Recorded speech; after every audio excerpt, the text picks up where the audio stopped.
Boa tarde, ouvintes. Mais uma vez estamos aqui para falar do nosso programa habitual de todos os domingos a respeito de acupuntura e medicina chinesa. E hoje eu trouxe um convidado ilustre, Dr. Diego Negro Magalhães.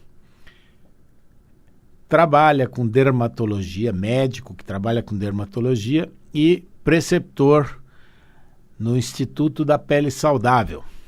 E nós vamos falar sobre uma coisa que interessa muito a vocês ouvintes e principalmente as mulheres, que é a acupuntura estética. O que nós podemos fazer dentro da medicina ocidental para a parte estética e o que nós podemos fazer dentro da medicina oriental para a parte estética. Então, doutor Diego, dê boa tarde aos nossos ouvintes. Boa tarde. Muito obrigado pelo convite, doutor Gábor. E o que o senhor pode dizer, o que existe de novidades no campo estético, além daquelas coisas de botox e tudo, mas você pode repassar também, explicar para eles, para os ouvintes, o que é o botox, como é que funciona? Tá, vamos lá. Vamos falar do botox primeiro? Pode Então, falar. O botox a gente conhece pelo nome comercial, né? Na verdade, a toxina botulínica. A toxina botulínica foi extraída, na verdade, da doença do botulismo. A gente conseguiu isolar a toxina que causa o transtorno e usar para fins médicos, não só estéticos. Inclusive, o fim estético foi um dos últimos a ser usado. A gente pode usar para alterações musculares, hiperrigidez e, por fim, para um fim estético mesmo. Principalmente para as rugas dinâmicas, que são aquelas rugas que formam com a movimentação, em que o intuito é a gente realmente bloquear a ação muscular, a contração muscular, para que isso não forme fraturas dérmicas, que seriam aquelas rugas estáticas, ou seja, aquelas que já estão lá sem movimentação. Então, as rugas que não têm movimentação chamam-se estáticas. Isso. E as que se formam com os movimentos são as dinâmicas? Aquelas que aparecem só quando a gente se movimenta. Então, quando a gente faz cheiro ruim, cara de assustado, que enruga a testa, essas são as sorriso. Exatamente. Cara de preocupação. Exatamente. São essas do canto dos olhos, no meio das sobrancelhas, na testa, que são as dinâmicas. Na verdade, elas começam dinâmicas e depois elas ficam permanentes, que seriam as estáticas. Essas dinâmicas é o que a gente geralmente trata com a toxina, né? Que é a maior indicação. A maior indicação é para as indicação. Sim, existe uma certa melhora das rugas estáticas, mas não é a melhor indicação são para as dinâmicas. Tá. Muito bem. Dentro da medicina tradicional chinesa, como é que a gente vê isso, né? Então, no caso, o doutor Diego falou sobre as rugas estáticas e dinâmicas. Dentro da medicina chinesa, na realidade, o que se fala-se em termos diferentes sobre o mesmo assunto. Então, a gente fala em tonificação, em sedação.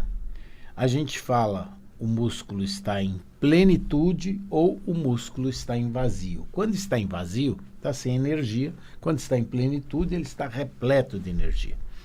Quando ele está repleto de energia, ou seja, em plenitude, o que nós temos que fazer? Nós temos que sedar esse músculo. E quando ele está em vazio, nós temos que tonificar esse músculo. Então, o pensamento mais ou menos é o seguinte: se um músculo está repuxando por um lado e a pessoa está fazendo uma careta para aquele lado, esse músculo está em excesso ou em plenitude e nós precisamos sedá-lo. E tonificar o outro que está em vazio. É mais ou menos assim que a gente funciona. O Dr. Diego também, ele está fazendo também a estética com a acupuntura. E como é que o senhor está tratando esses pacientes? A gente, dentro da acupuntura estética, a gente tem algumas queixas que a gente tem a capacidade de tratar. Já na acupuntura estética, a melhor indicação são para as rugas estáticas. Então, aquelas rugas que já estão lá, sem a pessoa se movimentar. Exatamente. Porque com as agulhas a gente consegue fazer uma estimulação, não só da musculatura, não só em se falando de musculatura, a gente consegue fazer uma estimulação de colágeno. E é uma estimulação mecânica mesmo, com movimentações, com as agulhas, para que esse espaço que seja preenchido. né, com uma estimulação realmente mecânica e o próprio organismo preencher aquilo, vamos dizer. Essa é uma das opções de tratamento. A gente trata celulite com acupuntura, a gente trata flacidez facial, é uma grande indicação também. Fora perda de peso, que na verdade eu acredito que ser um grande auxiliar, né? A acupuntura estética, ela vem como uma complementação de todos os outros tratamentos.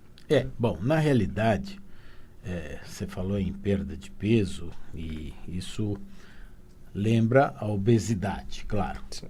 E qual é o grande problema que a gente enfrenta na medicina chinesa? Todo mundo acha que vai chegar no consultório, que nós temos agulhas em que a gente coloca a agulha e derrete a gordura do indivíduo no local.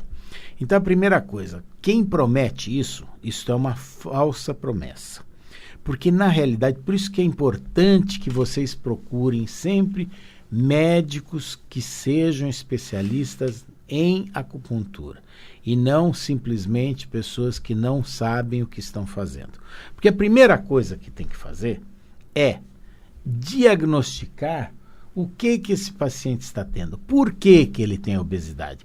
O indivíduo pode ter obesidade por ter uma patologia de base, ele pode ter obesidade por ter diabetes, ele pode ter obesidade porque está com colesterol e triglicéridos alterados, ele pode ter obesidade porque ele tem uma doença na suprarrenal, ele pode ter obesidade porque ele está com uma doença de tireoide. Então existem as doenças endócrinas, existem vários tipos de obesidade. Então é muito importante diferenciar o diagnóstico de que tipo de obesidade. A segunda coisa que nós nos preocupamos, no geral da obesidade, é tratar o mental. Porque sempre existe uma ansiedade, uma preocupação, medos, raivas, ou seja, emoções contidas. E vocês já devem lembrar das outras vezes que nós falamos sobre as emoções, e quem quiser, basta procurar no YouTube que existe a nossa aula sobre as emoções, sobre como que elas funcionam e como que elas atacam o nosso organismo. Muito importante isso que o Dr. Diego falou. Dr. Diego, agora, que tipo de agulha que usa na parte estética? Não é a mesma agulha que nós usamos no corpo, né? É uma outra agulha. É, uma agulha específica para isso. Ela tem uma dimensão menor, ela é menor do que as outras. Ela é bem pequena, bem pequenininha, isso. Na verdade, a gente até usa as agulhas de acupuntura normais para fazer o geral. Queixas, exatamente. Mas até para celulite a gente acaba usando aquelas agulhas maiores, que a gente está mais acostumado a ver. Mas para essas queixas, que são queixas mais delicadas, de áreas mais delicadas, inclusive, a gente acaba usando um material também mais delicado. E às vezes formam-se hematomas também. Sim, né? como qualquer procedimento. É muito importante que o paciente saiba disso. Exatamente. O importante de qualquer procedimento, seja na acupuntura ou seja na medicina tradicional, é saber das complicações e também dos fatores que acompanham o procedimento. Um hematoma, um certo inchaço local, isso pode acontecer. Isso acontece também quando você aplica o Botox. Né? Exatamente. Qualquer procedimento nesse sentido que façam algum trauma, pode acontecer isso. Em qual dos procedimentos que dá menos efeito colateral? Na aplicação do Botox ou na aplicação das agulhas de acupuntura para a parte estética? Qual que você vê menos incidência de hematomas, etc.?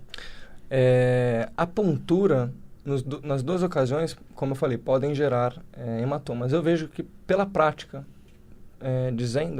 eu acredito que a acupuntura estética fique menos. Bem menos. Né? Bem menos. Provavelmente por a gente não estimular em vários pontos.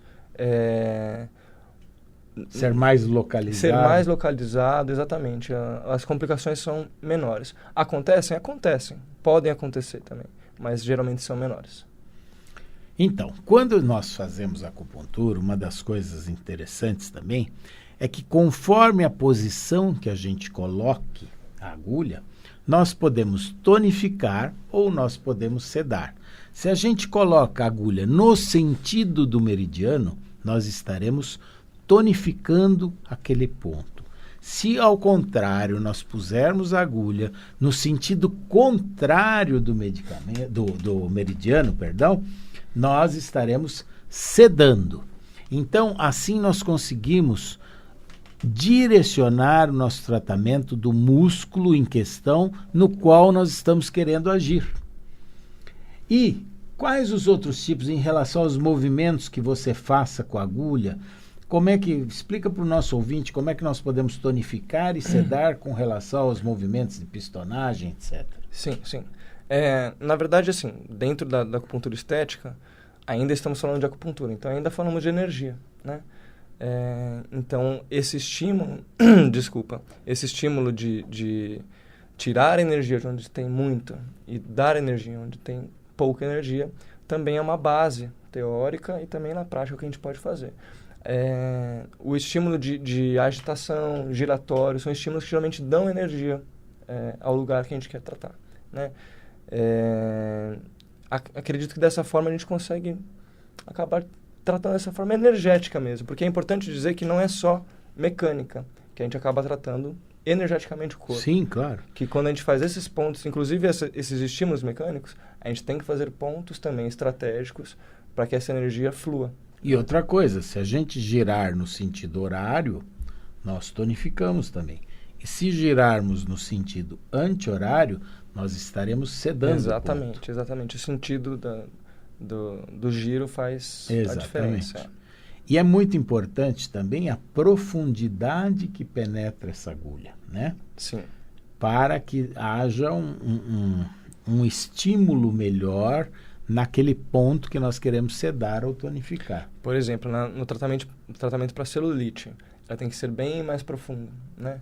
A agulha, ela entra totalmente, né, na celulite. E logo depois que a gente faz o estímulo de puntura, a gente acaba fazendo ventosa e estimulando. Nesses casos, até fica mais hematoma do que do estímulo só da puntura. Agora, na celulite. Na celulite. Mas tem um resultado bem legal. E quanto ao tratamento de rugas, ele é mais superficial, porque a queixa é mais superficial também. E as estrias, doutor? As estrias funcionam da mesma forma, é um estímulo, né? E também com puntura, com as agulhas. Neste caso, a gente pode fazer algumas punturas, a gente não faz o estímulo giratório, mas a gente faz uma bioestimulação. Aquelas estrias das gestantes podem ser ajudadas? Podem ser ajudadas, sim. É importante, no entanto, salientar que, nesse caso, é melhor prevenir do que remediar, né? Então, eu acredito que a gente associando a medicina tradicional chinesa com a nossa medicina tradicional ocidental, a gente tem resultados muito mais satisfatórios. Então, a gente hidratando a pele da paciente durante a gestação, lógico que da forma correta, porque não se pode usar todos os hidratantes nas gestantes, é um caso especial. A gente evita tanto de formar como na resposta, né? As estrias que são menos agressivas têm umas respostas melhores. Então, associando os dois tipos de tratamento, a gente tem um resultado bem mais satisfatório. É importante a gente salientar isso, que a acupuntura, nesse caso, a acupuntura estética vem para somar, mas a gente não pode tratar isoladamente. O inteligente seria a gente associar as duas. Sempre associar as duas medicinas. Sim. Sempre nós tentamos associar. E medicina, gente, é o que eu sempre digo, a medicina é bom senso. Agora, existem diferenças de estrias. Nós temos estrias brancas, que são nacaradas, né? Nós temos estrias róseas, nós temos estrias lilazes. Existe alguma classificação dessas estrias ou dentro da dermatologia propriamente dita, porque eu não sou dermatologista, então eu não entendo, mas existe alguma... Até existe uma classificação, mas assim, a estria ela tem que responder da mesma forma, né? A gente não vai tratar uma estria nova, não muda. A gente não vai tratar uma estria nova, uma estria mais antiga de formas diferentes, geralmente. Até existem alguns tratamentos que podem se diferenciar em algum sentido, mas como base a gente trata da mesma forma. Então, o intuito é realmente tratar a estria. Importante também que a pessoa saiba que a estria não cura 100%, né? Sim, sim. A gente tem respostas muito ou pouco satisfatórias ou moderadamente satisfatórias. Isso depende muito do paciente, do tipo de estria que ele tem, do e da patologia de base. Sim, da patologia de base e de como ele trata essa pele, como ele cuida dessa pele e quais são os procedimentos que se faz. A gente costuma dizer que assim, tudo que tem muito tratamento é que nenhum deles é 100%. Então, a gente acaba usando um benefício de cada tratamento para ter um resultado satisfatório. E a acupuntura estética chega para adicionar mais um benefício a isso. E das estrias, qual que você acha as que você tem visto, assim, que são as mais resistentes a algum tratamento? As mais antigas. As mais antigas. As mais antigas, Na literatura existe uma certa discordância, porque tem autor que fala que no tratamento uma responde melhor, outras respondem não tão bem, mas na prática, como eu falei, a gente acaba tratando da mesma forma, os estímulos são feitos da mesma forma e a gente trata como estrias, a gente não acaba tratando divididamente. Porém, as estrias mais antigas, aquelas que sofreram menos tratamentos, são aquelas que pior respondem. Existe uma linha no centro do abdômen que vai até o umbigo e depois segue abaixo do umbigo, que é a linha alba. E muitas vezes ela fica enegrecida, bem escura. Ocorre um escurecimento grande durante gestação, né? E elas respondem bem depois ao tratamento estético dentro da dermatologia ou respondem melhor com a medicina chinesa? Como é que você tem visto isso? Geralmente elas regridem, né? A linha alba ela regride sozinha, né? Nesse caso, o próprio corpo ele trabalha para isso ser revertido. Talvez uma das queixas mais importantes seja o melasma gravídico, né? Isso é muito importante. E isso é muito importante, porque existe um fator hormonal muito importante, né? O hormônio serve como um combustível nesse caso. E na gravidez a gente tem uma Explica para os ouvintes o que é o melasma gravídico, porque nem todos sabem essa terminologia. Né? Existem células na nossa pele, que são células que dão pigmento, que dão cor à pele. E essas células elas são afetadas por hormônios, né? Então, não só por hormônios, mas também por hormônios. Então, existem mulheres que durante a gestação, elas acabam desenvolvendo uma mancha escura no rosto. Não é só durante a gestação, né? Existem patologias, solar, lúpus também, que dá asa de borboleta. Né? São questões diferentes. Nesse caso do melasma, é diferente do lúpus. Mas, assim, não é só na gestação. Mas como na gestação a gente tem uma explosão hormonal, acaba ocasionando, em alguns casos, sendo um efeito gatilho aí para desenvolver o melasma. E é muito importante proteger do sol, não? Com certeza, com certeza. O tratamento de melasma é um desafio para o dermatologista. Então, a acupuntura, ela serve realmente como auxiliar, porque a gente tratando a base do problema, que seria um problema hormonal, a gente acaba tratando o sintoma. Então, nesse caso, é muito interessante a gente associar, de novo falando sobre isso, associação de tratamentos terapêuticos. E muito importante também, na gestação, gente, que eu sempre falo isso. Nós, quando tratamos uma gestante, nós temos não só que tratar dos problemas que essa gestante tem, mas também gerar energia boa para o feto em formação. Isso é muito importante. Então, nós temos que equilibrar a mãe para que o feto venha saudável. Isso é muito importante. E, obviamente, que determinadas patologias dermatológicas também respondem mais quando você acalma a pessoa, né? Sim. Existe até uma explicação embriológica para isso, né? Da origem da pele, dos nervos. Então, é sabido por todo mundo, quem tem psoríase sabe, quem tem vitiligo sabe, até quem não tem sabe, que o fator psicológico, o estado psicológico da pessoa, pode desencadear crises ou desencadear lesões, assim como na herpes. E a gente tratar o indivíduo como um todo, não tratar só a lesão, é uma forma inteligente da gente abordar esse paciente. A acupuntura, o grande X pra gente é que a gente não trata só a lesão de pele ou a doença em si, a gente acaba tratando o indivíduo como um todo.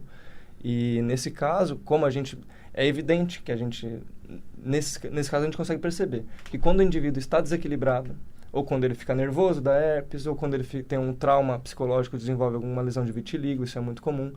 Então, a gente tratar a causa, tratar a base, tratar energeticamente esse indivíduo, a gente acaba tratando a patologia em si também. Tá. E me conta uma coisa, existe uma doutora muito famosa, especialista dentro da área da medicina chinesa, estética, que é a doutora Hada, Sim. que vive em Birmingham, na Inglaterra, e ela utiliza algumas substâncias também que ela injeta, né?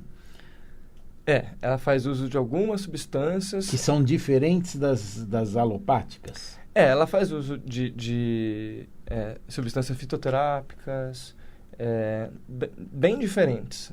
E eu tive um treinamento com ela. Na verdade, esse treinamento foi mais para tratar a acupuntura estética, uma novidade, né? Uhum. O que ela usa de injetáveis são parte da acupuntura tradicional chinesa. Então, não existe nada de diferente nesse sentido do que ela faz. Mas são geralmente... mais fitoterápicos. Mais fitoterápicos e medicações que tratam energeticamente o indivíduo. Entendi. Então, não só as medicações em si, mas a temperatura que isso é administrado. A gente trabalha com energia. Ah, tá. Entendi. E a questão por exemplo, existe diferença na questão de rugas oculares ou rugas faciais, rugas do sulco nasolabial, ou bigode chinês? Existe diferença em relação ao tratamento? Existem diferenças na abordagem. Na verdade, a técnica em si ela é muito parecida, que é a estimulação local. Agora, como a gente vai estimular é diferente, a região ela acaba interferindo na técnica. Então, a direção da agulha, o tipo de estímulo que a gente vai fazer, até para evitar as complicações também. Então, isso é muito interessante também a gente falar, porque, por exemplo, quando nós vamos fazer alguma coisa a nível dos olhos, aqui o terminal do rosto é um terminal yang, né? Onde vão meridianos yang. Então, quando eu quero mexer na sobrancelha superior, por exemplo, eu vou estimular mais o meridiano da bexiga. Quando eu quero fazer mais a parte lateral, eu vou usar mais a vesícula biliar. Quando eu quero mexer mais no sulco nasolabial, eu vou mexer no meridiano do intestino grosso. Quando eu quero mexer mais no bigode chinês, eu vou usar mais o meridiano do estômago e assim por diante. Então, nós podemos usar não só os pontos faciais locais, como também nós podemos usar as terminações desses meridianos que ficam nos membros superiores e membros inferiores. É muito importante, então, quando se fizer um tratamento estético, que o paciente saiba que tem que fazer não só os pontos locais, como também os pontos distais. E aí vocês vão saber que estão sendo bem tratados, porque se o médico que o fizer estiver fazendo assim, estará agindo corretamente. Então não precisa a pessoa falar assim, não, mas eu vim aqui porque eu quero tratar só a minha ruga e não quero fazer no pé. Não tem jeito de tratar só a sua ruga sem fazer no pé, e não tem jeito de tratar só o seu olho sem fazer a mão e assim por diante. Tá claro? Então, doutor Diego, muito obrigado pela presença. Obrigado a você pelo convite, doutor Gabriel. E vamos continuar o nosso papo no próximo programa. Vamos falar sobre patologias dermatológicas que respondem bem com a acupuntura. Tá bom? Uma boa tarde a todos e fiquem com Deus.